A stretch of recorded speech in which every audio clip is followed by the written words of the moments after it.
One of the things that it is that we know is that Scott Jennings, when he's ready, can be absolutely vile. And in this clip, we are going to see Scott Jennings try and trap one of his panel members and almost try and put out a dog whistle to try and get the rest of MAGA to pile on, because he knows exactly what he's doing. Vile, vile, vile work. We're going to see a wider discussion about the war in Iran, but let's not take any more time. Let's just jump straight into it. Tonight, the purported new leader of Iran is vowing never-ending revenge on the United States and Israel. With his first public remarks since the U.S.-Israeli strikes killed his father, the new Ayatollah signaled that the war could go on indefinitely. Earlier this week, Donald Trump called the younger Khamenei's appointment unacceptable and said yesterday that he refused to comment on whether he should remain in power. Now, Senator Chris Murphy, one of the few lawmakers who received a classified briefing this week on the operation in Iran, had some pretty strong words about this conflict. This is the most incompetent, incoherent war America has fought in the last 100 years, and that's saying a lot. This administration has no idea what they are doing. There's no viable war plan. They change their goals and their aims every single day. I have great sympathy for our soldiers and our military leaders. They are being given directions by a senile old man who is losing his mind. And so it's no surprise that this war is going horribly. So, as strong as you could get, really, in those comments. But I just want to take the temperature down for a second, only to say that there's no question that the United States military is effectively carrying out its orders on the ground in Iran. The question that I think a lot of people have, and I believe Chris Murphy has, is do they have a plan for what comes next? That seems to be where we're at. Right. Talking to a lot of people in the administration and giving them full credit for their theory of the case, I think what they're telling people is that when Donald Trump decides to stop, then the war stops. And if that's in 2 weeks or 3 weeks, it's up to Trump. He'll say when it's the right time, and then we'll stop, and the Iranians will stop. That's their theory. And to be fair to them, that may happen, okay? We can't say that that won't happen. That's one scenario. I don't think that's going to happen, but that's the current plan if there is one. Donald Trump says stop, and everyone just stops and we go back. Now, there's another scenario, which I think is more likely, which Chris Murphy seems to think is more likely, which is that the Iranians don't stop.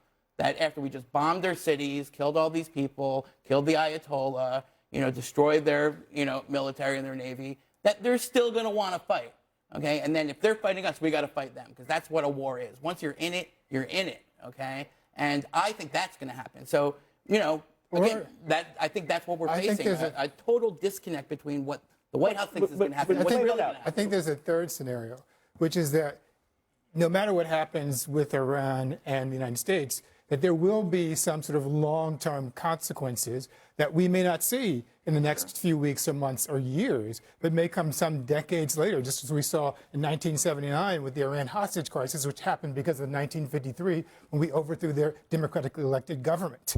And the same thing happened when we saw in 9/11. That was because of the United States' involvement in the first Gulf War and had a long-term effect. You're blaming the U.S. I'm for not 9/11? blaming the United States. I'm saying that. Sounds like I'm it. saying that what? Well, let me finish. Sounds I'm like saying that when we take actions across the world, that there are consequences that we don't anticipate that can happen years later. And so when we wonder why people are coming after us, attacking us, because maybe because we're attacking them. What did the first World Trade Center bombing? What was the cause of that one?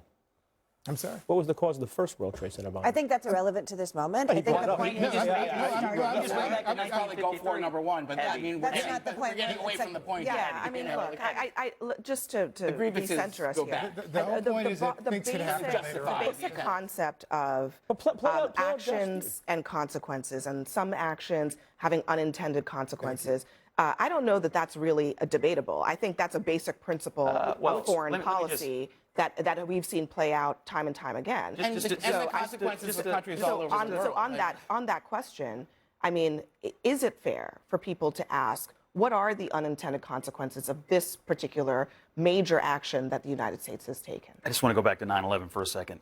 The idea that the United States had it coming. Never said that. is Never insane. say it. Don't put words in my mouth. You Just- did. No, You literally I invented it. never said You that. literally Let's wasn't the question. let's have a no He didn't say conversation. that. Let's have a no He didn't say conversation. that. sorry. Okay. I'm not going to allow you to sit here and lie about you what I just said. we did something and that caused it. Scott, I don't even know why you're. I mean, we're going to roll the tape later, and Yeah, everybody's going to because the reason I know why you're doing this, because this allows you to deflect attention from the fact that your president, Donald Trump, has no idea what he's doing in Iran. He's caused the death. he does. He's caused the deaths of 7 U.S. service members, of 140, as I He said, caused it? 170 Scott, he's the school commander children, in You don't and think Iran caused it? 140 injuries in this country of U.S. service members as well. We've got American citizens who are stranded in the Middle East. You're talking about Embassies unintended being consequences. Great PR for him. Here's the deal. Let's talk about the intended consequences, right? The message today from the Iranian regime is not different than it's actually ever been. It's we are going to fight the U.S. We are going to fight Israel. That was the message today. But that's been the message. That's been the. Let me finish. That's the message. That's for 40, exactly right. That's the message That's for 40 exactly years. right, Joe. So We to were play just out, discussing in the last to play block out Josh's whether or point- not they had been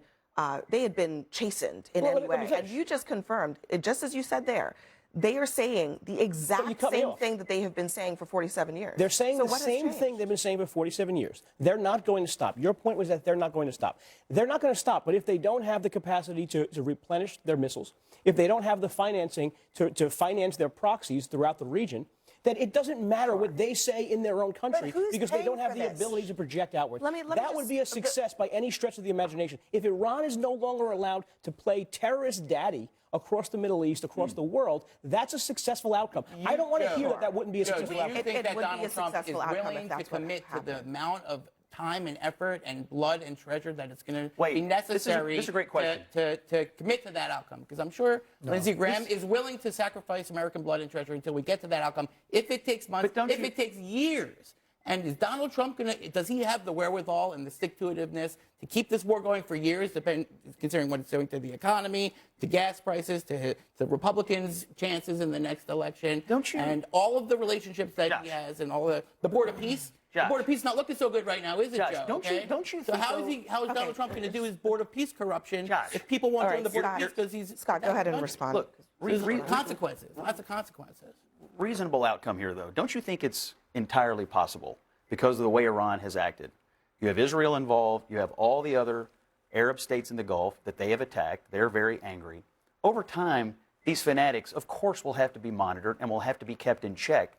We're not the only people in the world who want them kept that way. It strikes me that what has happened here is we're going to decimate their military. Whatever happens to their regime, they're going to be under constant surveillance and contact from Israel, Qatar, UAE, Saudi Arabia, Europe, et cetera, et cetera, et cetera. Basically, they've brought the whole world in on this and down on them. And over time, they're not going to permit Iran to reconstitute. Even the It's a fair Chinese point statement that came out today Since you asked me criticizing the them. question, if I could just respond, because I think it is an important question, right? And I think the answer is actually very, very simple, is that what you're proposing is an endless military campaign against Iran. No, If you endless don't let- surveillance. no, I let you talk. Endless surveillance. You know, because if you're not going to replace the regime, then they're going to constantly rebuild and constantly rebuild. And we're going to have to constantly attack them. And so, yes, what you're proposing is essentially a lifetime of attacking Iran. Now, again, that's one way you could go. I don't think that's what Trump wants. I don't think that's what Trump is going to do. And you know what? Everybody knows Trump's not going to do that. So what he's going to do is he's going to get halfway there, and then he's going to change his mind, and then we're going to leave the regime intact. And by the way, all of those allies and Gulf partners, you know why they're not attacking Iran right now?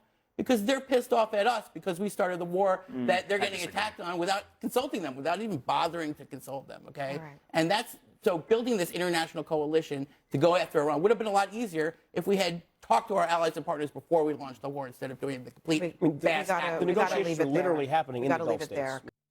I mean, listen, did you guys see what Scott Jennings just tried to do to Keith Boykin? Did you guys see exactly what it is that he tried to do? That is nasty, nasty, nasty work of the highest order. That is the exact same thing, the exact reason as to why the Democrats refuse to stand at the State of the Union, because this is what Republicans and MAGA like to do.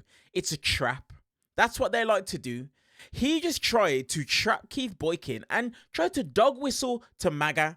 Did you just say that 9/11 was because of... Did you just say that the US had 9/11 coming?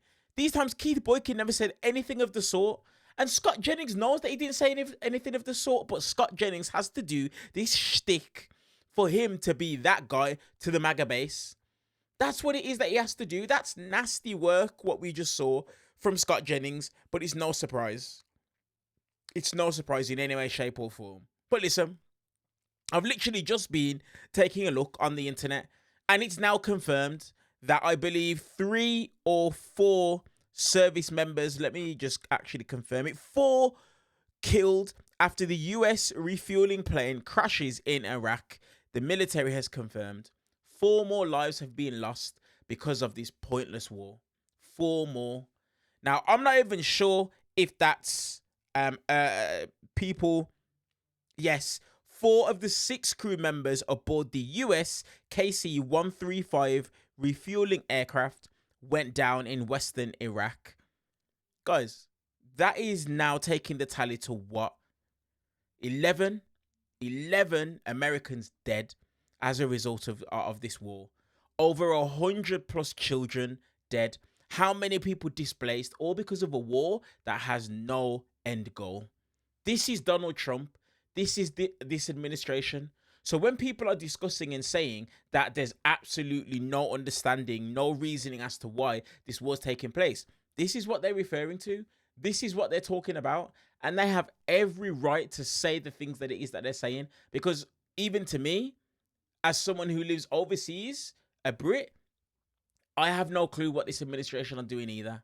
Let me know your guys' thoughts in the comment section below. Do me a favor, hype this video, give this video a thumbs up, and then also hit the subscribe button if you're interested in more clips like this and my perspective as an outsider looking in. Appreciate you guys, and I will see you guys in the next clip. Scott Jennings, nasty piece of work.